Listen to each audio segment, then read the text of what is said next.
Bonjour à toi cher ami, si tu es sur cette vidéo, c'est pour parler de musculation et d'un sujet bien précis, comment créer ton propre programme de musculation à la maison.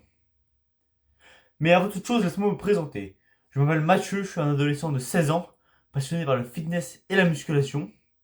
J'ai pour projet de devenir coach, donc si mon aventure te plaît, je t'invite à me suivre. Donc comme je le disais précédemment, dans cette vidéo nous allons voir comment créer ton propre programme de musculation à la maison, sans matériel, à l'aide de 4 étapes. Je sais que beaucoup d'entre vous n'ont pas les moyens de s'inscrire à la salle ou de se procurer du matériel pour chez soi.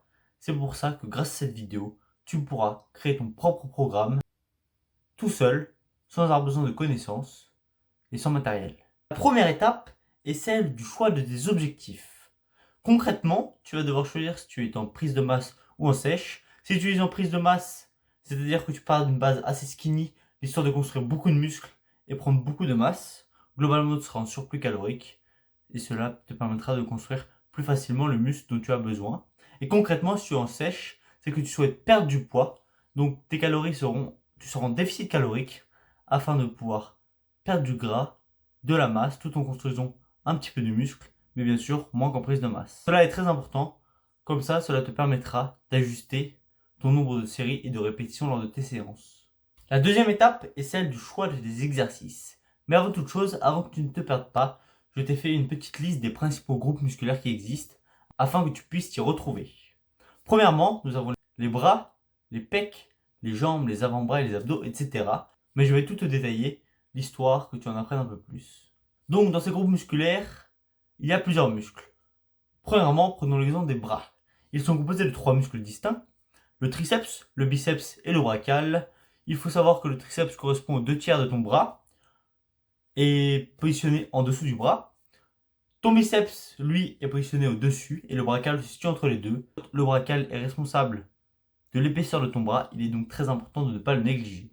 Les pecs, eux, sont composés de 2 grandes parties, la partie supérieure et la partie inférieure. Pour ce qui est des épaules, elles sont composées de 3 grands deltoïdes, le deltoïde postérieur, le deltoïde antérieur et le deltoïde latéral. Pour ce qui est du dos, c'est un des groupes musculaires avec le plus de muscles différents.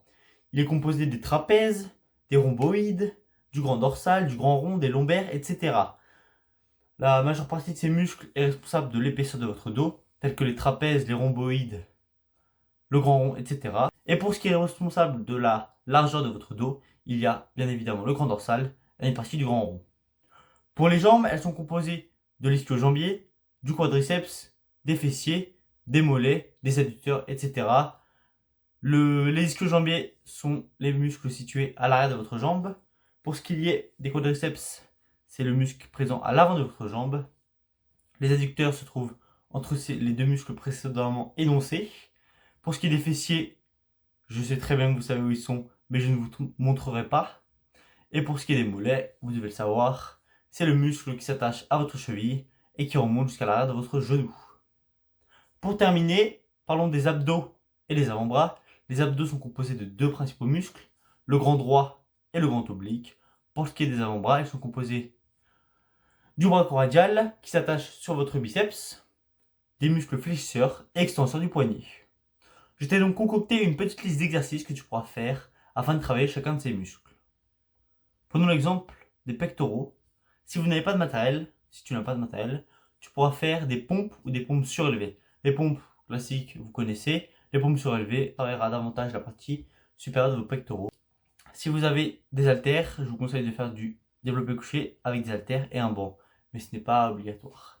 Pour ce qui est des épaules, vous pourrez faire des élévations latérales, de développé militaire et de l'oiseau aux haltères.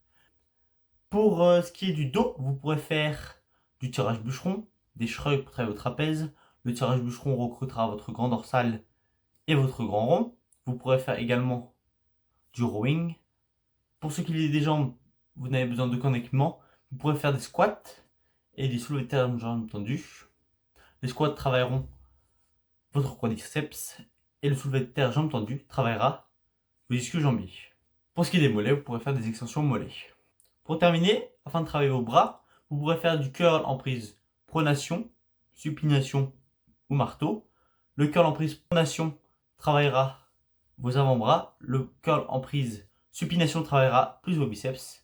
Et le curl en prise marteau vous permettra de travailler votre brachioradial. Vous pourrez également faire des extensions triceps au-dessus de la tête afin de travailler vos triceps.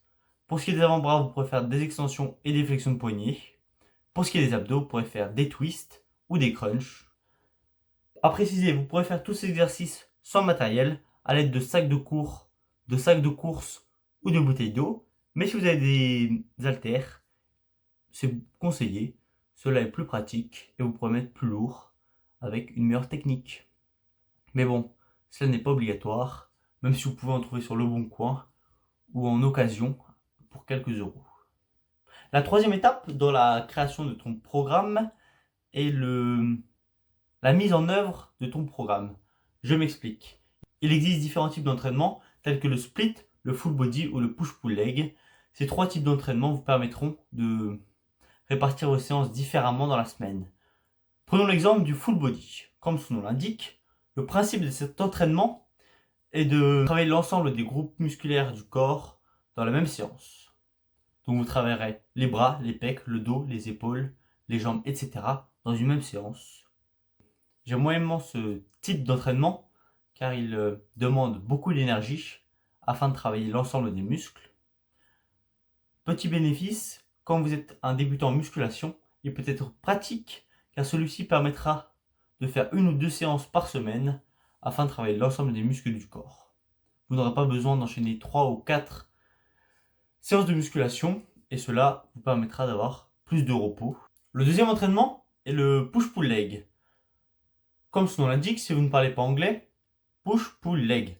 Push qui vont être tous les mouvements de pousser, pull tous les mouvements de tirer et leg tous les mouvements autour des jambes.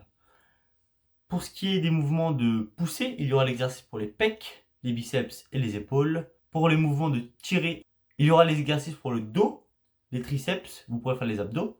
Et pour tout ce qui est pour les jambes, vous aurez tous les exercices pour les jambes. Très simple, pas besoin de se casser la tête. Maintenant, les avantages et les inconvénients. L'avantage de cet entraînement est qu'il permet, comme le full body, de concentrer 3 séances dans la semaine. Voire 6 si vous préférez, vous pourrez le faire 2 fois dans la semaine.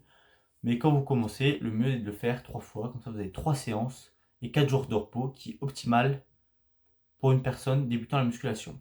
Le dernier entraînement est le split. Le split, si vous ne connaissez pas, est le fait de séparer ces entraînements en plusieurs séances.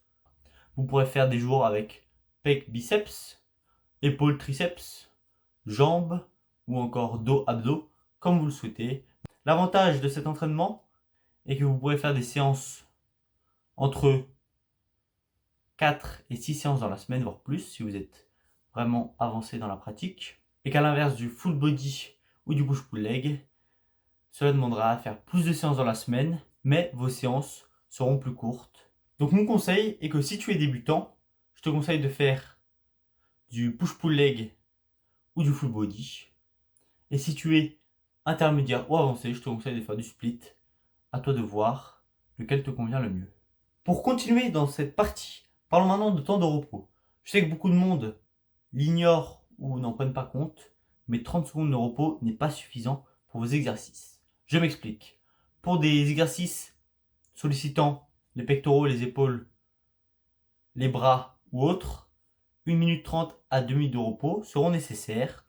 Pour des exercices sollicitant des muscles plus gros tels que les jambes ou le dos, il serait préférable de varier entre 2 et 3 minutes de repos. Après, il n'y a pas de généralité, c'est comme vous le sentez. Si jamais tu as besoin de plus de repos, prends-en plus. Et si jamais ton corps en a besoin de moins, je t'invite à en prendre moins. C'est selon tes préférences et selon ton corps. Il faut savoir que chaque personne est différente. Il est donc très important de t'écouter. La dernière chose à faire dans cette étape est le nombre de répétitions et de séries à mettre dans tes séances, comme j'en parlais au début. Je m'explique. Si tu es en prise de masse, prenons mon cas à moi, je préfère faire moins de séries avec des répétitions, des tranches de répétitions plus basses, avec des charges légèrement plus lourdes, afin de créer de la densité au niveau des muscles. A l'inverse, en sèche, je privilégie un nombre de séries un peu plus élevé, tel que 3 ou 4, avec des répétitions allant chercher les 10 à 12 répétitions, afin de pouvoir augmenter ta dépense calorique et sécher un peu plus. La quatrième étape pour créer ton programme de musculation, qui ne vise pas réellement la création du programme, mais plutôt ton suivi. Car oui, il va être nécessaire que tu aies un suivi très régulier afin de voir tes progrès ou non au cours des différentes semaines durant lesquelles tu vas t'entraîner. Pour ma part, je te recommande de te prendre en photo toutes les semaines afin de voir tes progrès visuels. Oui, je ne suis pas un grand partisan de se peser tous les matins, mais tu peux te peser 1 à 2 fois par semaine, car le poids peut souvent changer suite à la rétention d'eau. Mais le poids est aussi un facteur assez important à prendre en compte, mais ce n'est pas le facteur majeur. Et si jamais tu ne vois pas de résultats au bout de 2 ou 3 semaines, c'est qu'il y a un problème. Je t'invite donc à changer de méthode d'entraînement, soit à ajouter des répétitions, des séries, changer ton programme, et surtout, il y a quelque chose de très important qui est la diète. Mais ne t'inquiète pas, je te ferai une vidéo la semaine prochaine afin de t'en parler davantage. Pour résumer cette vidéo, afin de créer le programme le plus parfait pour toi, il est essentiel de définir des objectifs, savoir dans quel cadre tu t'entraînes, utiliser des bons exercices et des bons temps de repos afin que tes entraînements soient optimales. Je t'invite donc à poser toutes les questions qui te passent par la tête dans l'espace commentaire, ainsi qu'à partager ta propre expérience. Je t'invite également à t'abonner, mettre un j'aime et activer la cloche des notifications si cette vidéo t'a plu et afin de ne pas rater la suivante, qui sera dédiée à la diète. Merci infiniment d'avoir regardé cette vidéo jusqu'au bout et n'oublie pas que la clé du succès en musculation est la constance et la patience. Allez, reste motivé, on se retrouve la semaine prochaine pour de nouveaux conseils fitness. C'était Mathieu, à plus.